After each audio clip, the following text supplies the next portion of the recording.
Good morning students, welcome back to online classes. Students, कल के lecture में हम जिस पोएम के बारे में डिस्कस कर रहे थे वो पोएम थी Dover Beach, that is written by Matthew Arnold, who is a Victorian critic and poet.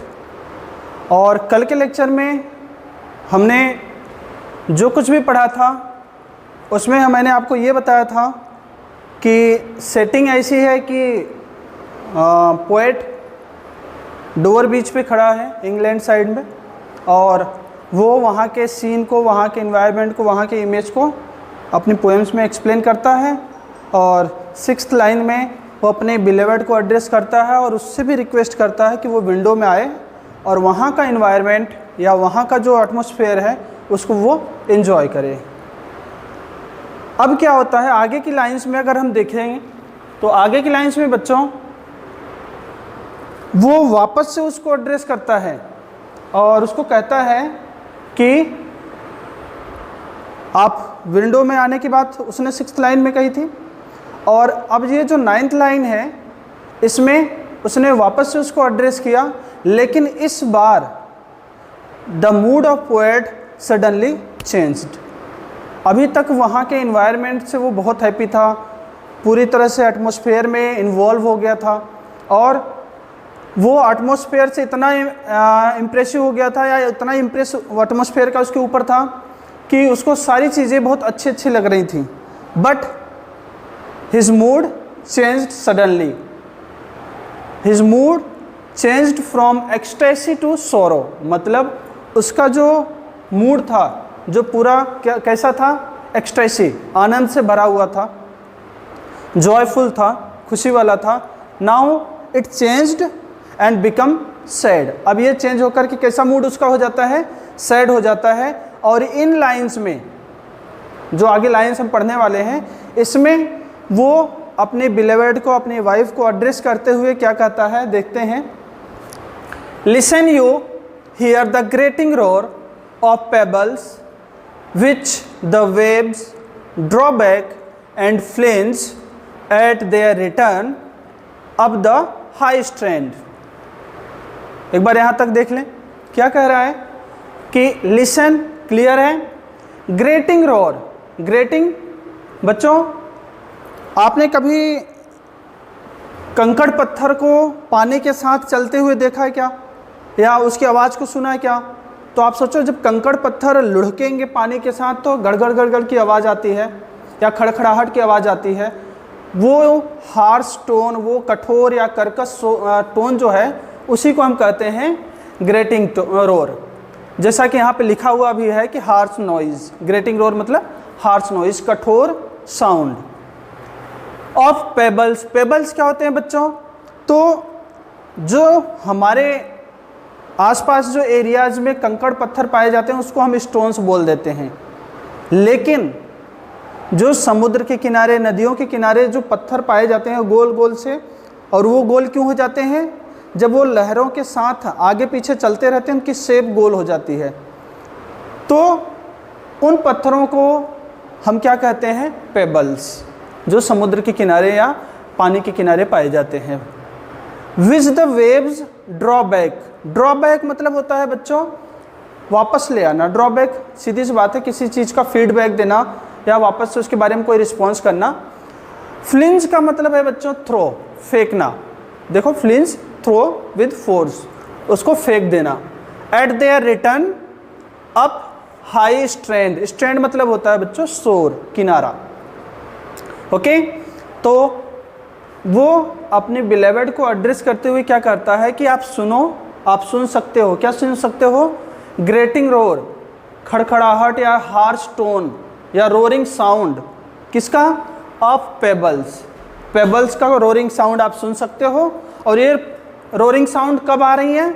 जब वेव्स जो है ड्रॉबैक वापस आ करके उन पत्थरों को क्या करता है? फ्लिंज, फेंक देता है। कहाँ? अप द हाई स्ट्रैंड, समुद्री किनारे पर या समुद्र के शोर पर या एज पे, किनारे पर। तो वो क्या कह रहा है इन 3 लाइन्स में कि आप सुन सकते हो किसको? कंकड़ पत्थर के रोरिंग साउंड को या हार्श टोन को। और ये हार्श टोन कैसे क्रिएट हो रही है? जब समुद्र की लहरें समुद्र में से वापस आती हैं किनारों के लिए, तो वो छोटे छोटे कंकड़ पत्थर रहते हैं वो उनको बहा करके ले आती हैं अपने साथ, और लहरों के साथ देखते हो किनारों पर टकराती हैं तो बौछारें उठती हैं, तो वो लहरों के साथ उनको ला करके किनारे पर फेंक जाती हैं।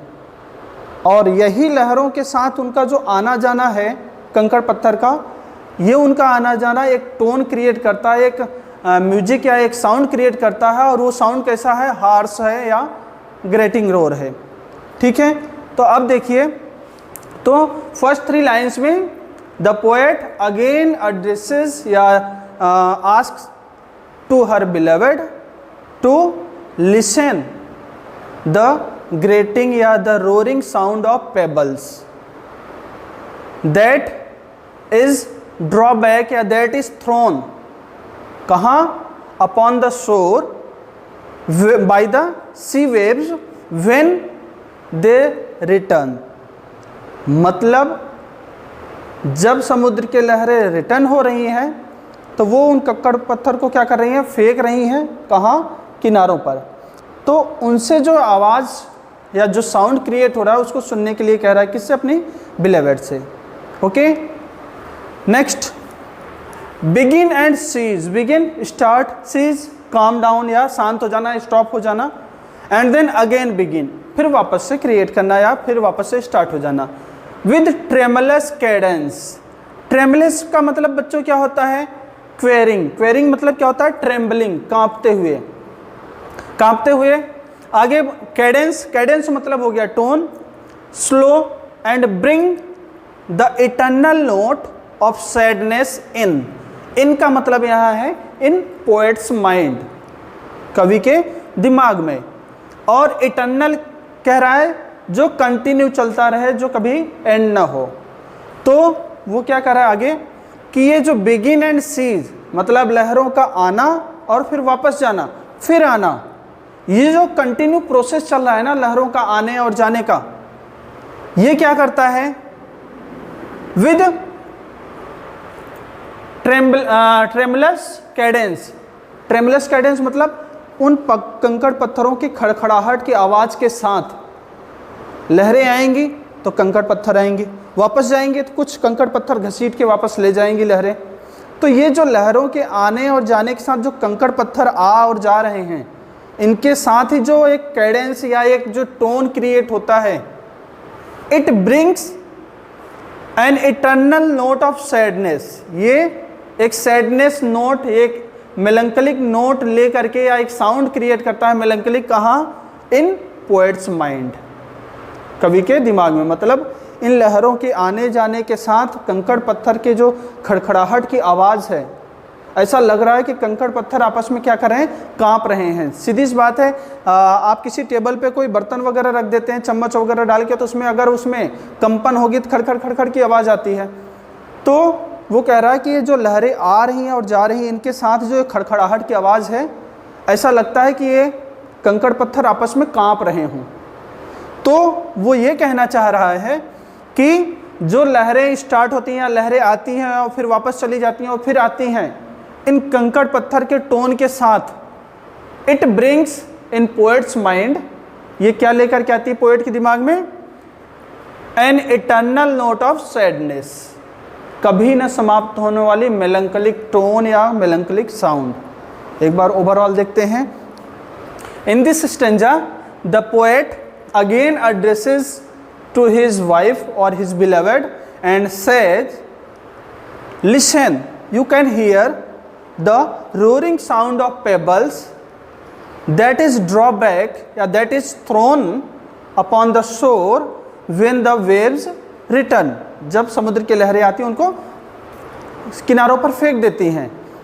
Next he says this continue process of coming and going of waves, this continue process of coming and going of waves with the tremulous cadence, with the trembling sound of pebbles, it creates an eternal note of sadness या ए मेलंकॉलिक tone in poet's mind. ये जो आने जाने की sound है ये उसके दिमाग में एक साउंड क्रिएट करता है, एक नोट क्रिएट करता है, एक थॉट क्रिएट करता है, और ये थॉट कैसा है, सैडफुल है या मेलंकलिक है। क्लियर। नेक्स्ट स्टेंजा की बात करें। Sophocles long ago heard it on the Aegean, and it brought into his mind the turbid ebb and flow of human misery. Find also, ये इस पे अवॉइड करना, ये कोई वर्ड नहीं है। Find also in the sound a thought, hearing it by this distant northern sea. बच्चों ये W और Z है, ये WZ नहीं है, इसको E कंसीडर करना, ये V है, V मतलब हम लोग। तो अब देखिए, in this stanza the poet gives a reference of Sophocles. Who was Sophocles?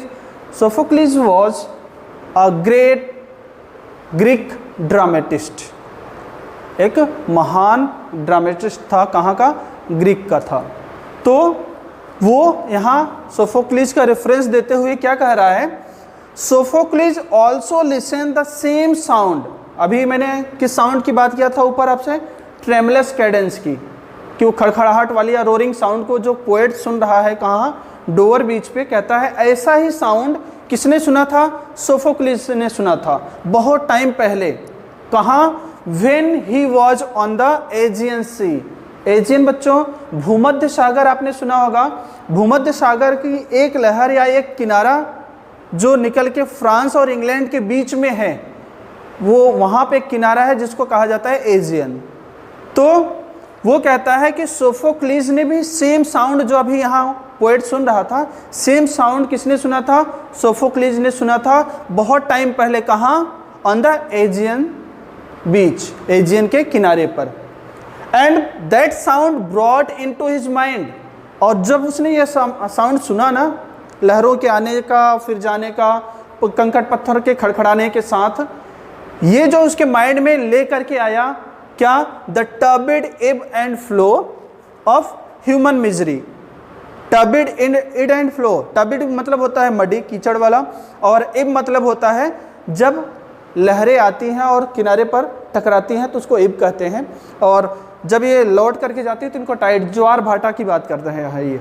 तो यहाँ पे वो कह रहा है कि सोफोक्लिस जो एक ग्रीक ड्रामेटिस्ट है, बहुत समय पहले उसने सेम साउंड को एजियन बीच पर सुना था, और जब उसने इस साउंड को सुना तो उसके दिमाग में एक सैडफुल थॉट उसके दिमाग में भी आया, एक इटर्नल सैडफुल थॉट उसके दिमाग में भी आया, जैसे कि यहाँ किसके माइंड में आ रहा है? मैथ्यू अर्नोल्ड के माइंड में।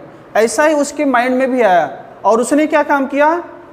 ही compared this sound of coming and going of waves with the misery of human life. Misery क्या होता है?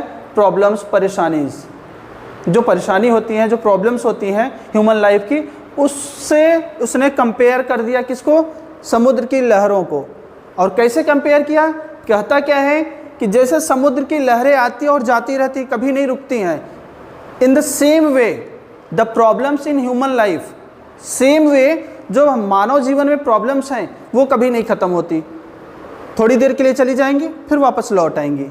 तो अगर आप सोचें तो बात तो वो सही कह रहा है, क्योंकि आप अपनी लाइफ में ही इसको रियलाइज़ करके देखिए कि हमारी लाइफ में प्रॉब्लम्स कभी एंड नहीं होती हैं। लोग कहते हैं खुशियाँ 4 दिन की आती हैं और प्रॉब्लम्स हमेशा के लिए रहती हैं। तो वो इसीलिए कह रहा है कि ये जो लहरें हैं ना, ये ह्यूमन मिजरी की तरह है, मानवीय प्रॉब्लम्स की तरह हैं। तो यहाँ तक वो किसके बारे में रेफरेंस दिया है?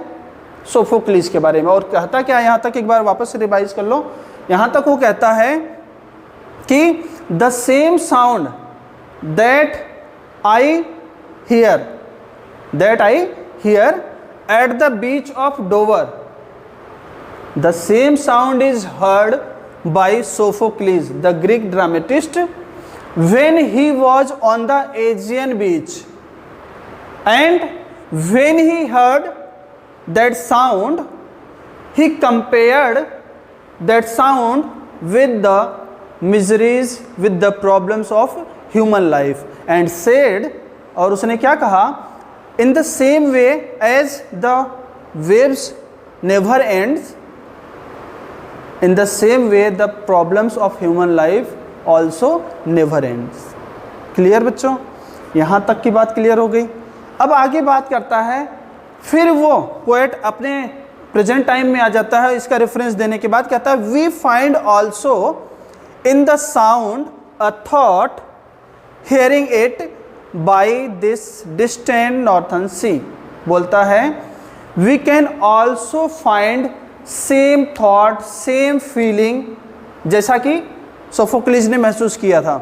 बोलता है we can also find the same thought, same feelings.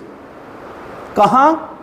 When we are sitting distant northern sea. Northern sea को इंग्लिश चैनल भी कहा जाता है बच्चों. तो वो बता रहा है कि वी कैन ऑल्सो रियलाइज या we can also hear the same sound या सेम सैडफुल थॉट या same eternal note that Sophocles realised at that time when we are on the beach of Dover. कहाँ? Distant northern sea. जब हम northern सी से दूर हैं और यहाँ इंग्लिश चैनल से दूर जब हम डोवर बीच पे हैं, तो we can also hear the same sound of waves and it also brings a thoughtful या sadful thought in our mind. Okay बच्चों, तो एक बार वापस से रिवाइज कर लेते हैं इसको. क्या कह रहा है वो? पहले जो स्टेंजा है उसमें उसने अपनी बिलेवेड को एड्रेस करता है और कहता है कि यू कैन लिसन. इससे पहले उसने क्या कहा था? Come to the window. जब वो विंडो में उसको बुला लेता है कि यहाँ का इन्वायरमेंट देखो, यहाँ की एटमॉस्फेयर देखो कैसा है.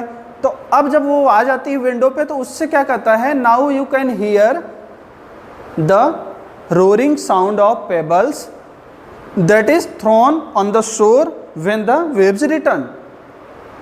फिर नेक्स्ट स्टेंजा में वो कहता है और ये भी कहता है कि these sound of coming and going of sea waves brings an eternal note या eternal thought in poet's mind.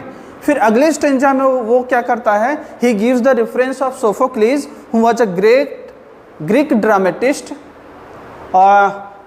He also heard that sound of coming and going of sea waves, and at that time a thought came in the mind of Sophocles, and he compared the process of waves with the problems of human life, and says that as the waves never end, in the same way the problems of human life never ends.